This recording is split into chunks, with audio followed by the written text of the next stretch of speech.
Good day, everyone, and welcome. Today, we have the privilege of delving into the dynamic world of digital marketing with none other than Ray Hasto, the president of Sparrow Digital Marketing. And for those of you that are just here for the first time, I am Teresa Oshman. I am your host here at Hanging Out for a Living. And I want to give you a little more of an introduction to Ray. So I'll start with saying that with the rich tapestry of services ranging from website development to SEO and email marketing, Sparrow Digital Marketing stands truly as a beacon of innovation and effectiveness in the ever-evolving landscape of online commerce. Ray's expertise extends beyond mere technical proficiency. It actually encompasses the intricate art of assembling and nurturing an engaged team, a team driven not just by skill, but by a shared vision of excellence and client satisfaction. Through his leadership, Sparrow Digital Marketing has not only excelled in delivering top-notch digital solutions, but has also forged enduring partnerships across diverse industries, including those of healthcare, digital deliverables, end user products, industrial, service businesses, and manufacturing, just to mention a few. And I know I can go on for quite a while on that one. Moreover, Ray's involvement as a BNI, which is Business Network International director, underscores his commitment to fostering professional networks and driving collective success in the realm of business. Today, we have the privilege of gaining insights from Ray himself, and as he shares his wisdom and experiences in navigating the digital marketing landscape. Welcome, Ray. Thank you for taking My time out. goodness, T, thank you. I'm going to have to live up to that introduction. Well, based on my experience, you live up to them every day. And then Wow, that's very um, kind. Thank you. for those that are wondering, Ray and I have worked together in the past, and we will continue to work together. And I am a huge fan of We his. we might have a little history. Just a tiny bit, right? So let's dive in. I've got those questions for Ray, and we'll start with the first one. So, Ray, your approach to team building seems pivotal in Sparrow Digital Marketing success. Could you elaborate a little bit on how you cultivate and harness the potential of your team members to deliver those exceptional results for your clients? I'd be happy to, T. I think the greatest strength is understanding what your part is in the entire team and just playing to that strength. Currently, we have five team members in addition to myself, a couple of developers, one working on social media, one working in Google AdWords, and one webmaster. So really knowing our parts, knowing what our strengths are, is really the linchpin to that. I kind of look at relationships like bank accounts. When you make a deposit, eventually you're going to have to pull a withdrawal, but you can't do withdrawals until you make deposits. So three of our people are here in the States, two are abroad, different cultures, different holidays, and just understanding that you have your personal time, you have your work time, being respectful of those things. And one of them actually I brought over from a previous partnership. And in an utterly different time zone, we all met as a team weekly. And when I realized, where he was and what time zone he was at, I thought, could we just meet earlier in the day, just you and I? And you could hear his shoulders drop from a couple of thousand miles away because what we weren't doing was interrupting his family time.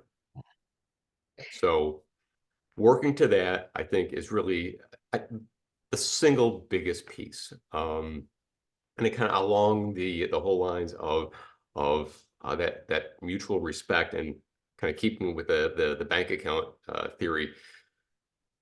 Part of my job is preparation.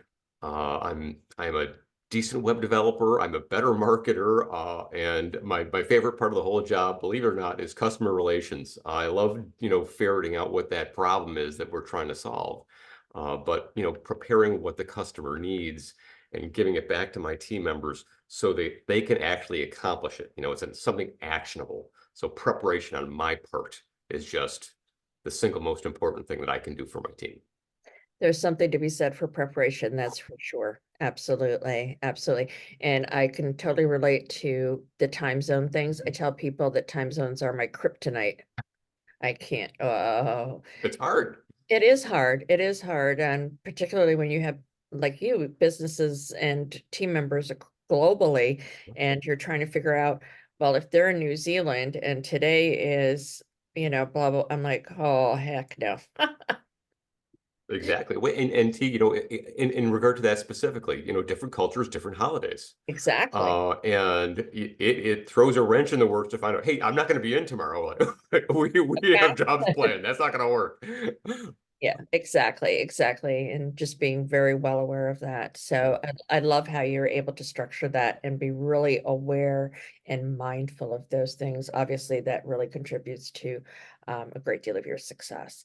And so, in an era inundated with digital noise, how does Sparrow Digital Marketing ensure that its clients stand out amidst the competition, particularly in terms of website development and SEO strategies? T, I'm going to go back to a conversation that you and I had just recently, and every now and then something falls out of your mouth, and you think, "Oh, that was really good. I'm going to have to remember to say that later."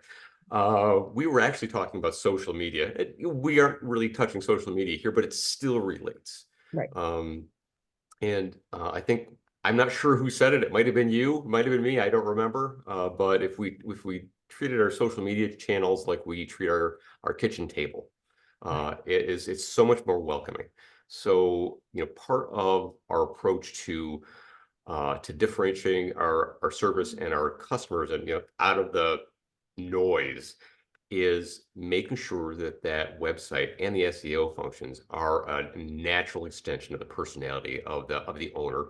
Most of the time, we are talking to an owner, a manager, and if we don't have either one of those, we're probably also, in addition, or I should say, if we have both of those, oftentimes we have a key team member.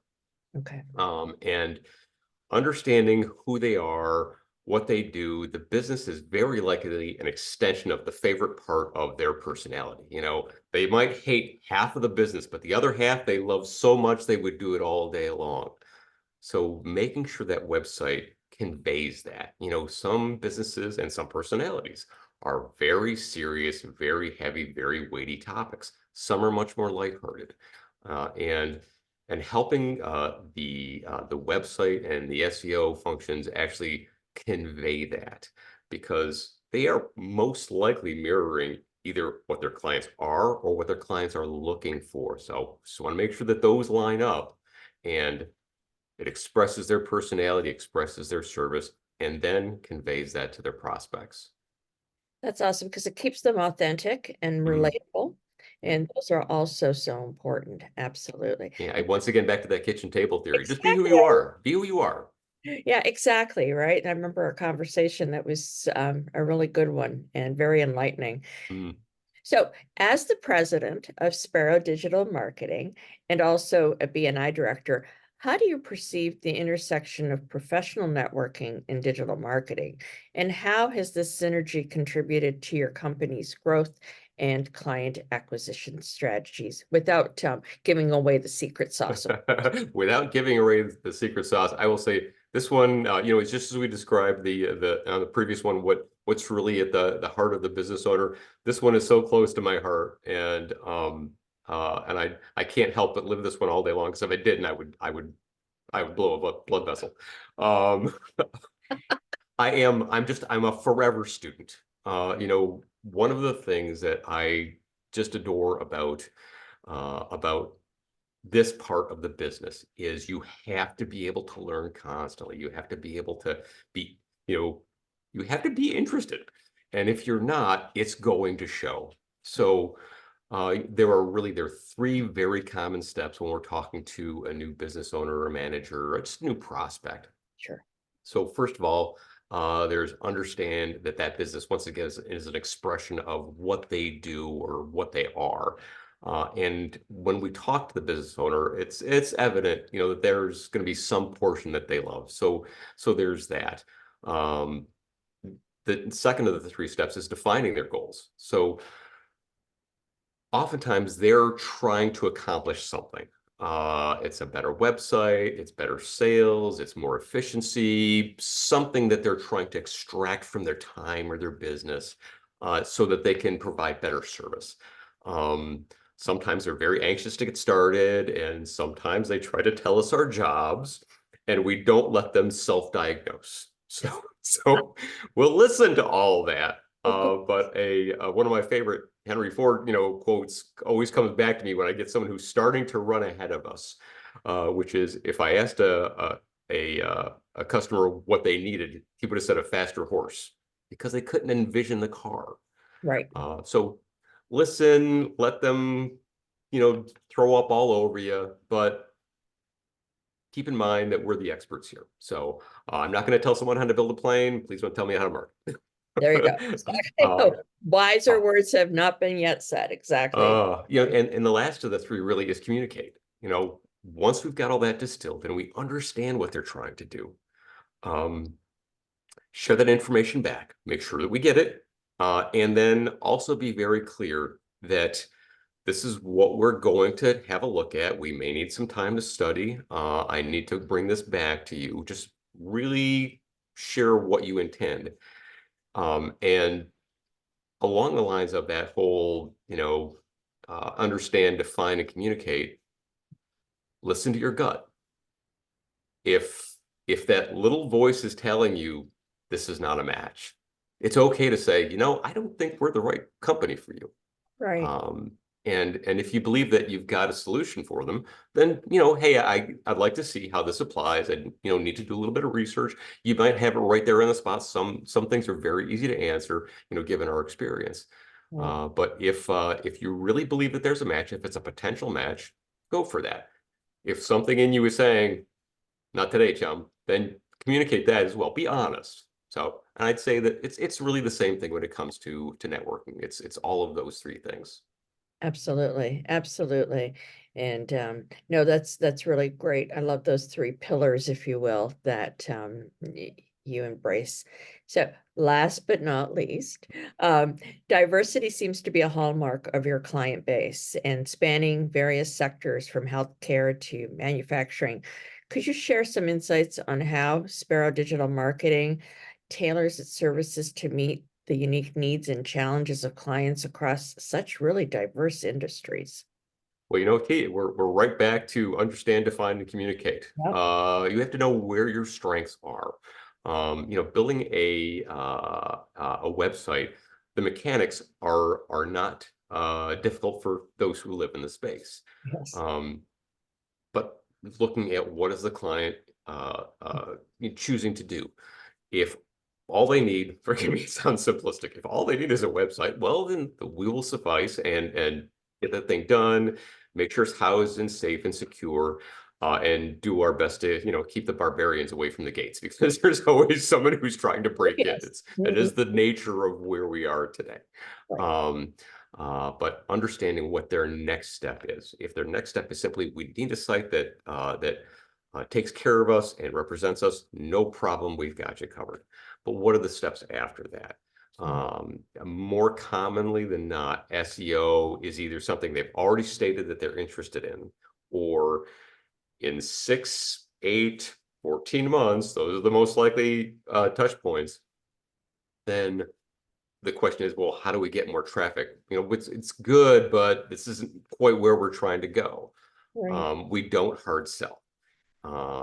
This is what we do. These are the services we provide. If you're looking to accomplish a thing, we may have the solution for that thing. And it's really consultative sales more than anything else. I don't like to be hard sold. Most of the people I speak to don't like to be hard sold. Um, and I would rather address it in that manner. I think it's a more respectful method, and people don't feel pressured. Exactly. Exactly. And with my interaction with you and your team, with others who have done business with you, continue to do business with you, I've never heard, well, Ray is selling us, I've always heard it's a solution, right? So I've never known you or your team, or as I said, anyone who's interacted with you to like, no, I don't, Ray doesn't sell anything. He is he has a solution. And I think that is the way business needs to be, especially in this day and age, really. There was in a previous partnership, when I first stepped into that, there was a customer and a project that had been hanging on forever. Oh, Why isn't this off the ground? I'm looking at the project sheets and all of that. And it was a labor intensive project, and it was someone's baby. Okay, I mean, this is a customer's business. right. Um, yeah, and when I got into the project, the I won't be overly specific, but these were items that you would put on your car with all kinds of depictions of things, many of which I would never show my wife or children. They were Oh, rather explicit. ah, And there were hundreds of them as products to deal with. So I thought, oh God, who do I use? Well, we've already committed to doing this, and my then partner had already taken payment, so we can't not do the job. But it was one of those places where I was looking at the members of my team thinking, I can't make you do this. So, like, we just got in. I did more work on that than I really wanted to, wrapped up the project, got everything done, and we happily passed them off to the next hosting service. I'm sorry, there are just places we don't go. And I'm not going to poo-poo anyone's business. Please don't take it that way. But that's one of those places where um, your style, your take, your product. Okay, it's for somebody. It's not for us. We don't handle this part of the market. And I want to be clear. It was nothing that would be illegal. I would have called it distasteful, okay. Yeah, fair. but you Yeah, know, and those just don't align with what we do. So exactly. And it's wonderful that you recognize that, because some people, actually quite a lot based on my experience and with others that I've connected with, and they've experienced it, where people will take the business yeah, regardless, right? And it at the end, it doesn't come out that good. And yeah, it unravels. yeah, And it does. yeah, and that's just not a, yeah. So on that unraveling note, we'll close up our time together and say this: Ray, your insights have illuminated the intricate dance between innovation, teamwork, and client centricity within the realm of digital marketing. So your stewardship of Sparrow digital marketing actually just serves such a testament to the transformative power of visionary leadership and strategic acumen. So, folks, to continue the conversation and explore how Sparrow digital marketing can elevate your online presence and drive tangible results for your business, I encourage you to reach out to Ray directly. His contact information can be found in the description below. So let's embark on a journey of digital success together. Thank you, Ray, so much for your time. We really appreciate you taking time away from your busy day for us. Oh, T, thank you so much for the invitation and the opportunity. I hope you have a fantastic day. Right back at you. And folks, we look forward to seeing you on another segment of Hanging Out for a Living. Please feel free to like, share, and also comment on what other episodes you'd like to see on this channel. So until next time, keep on hanging out for a living. Bye for now.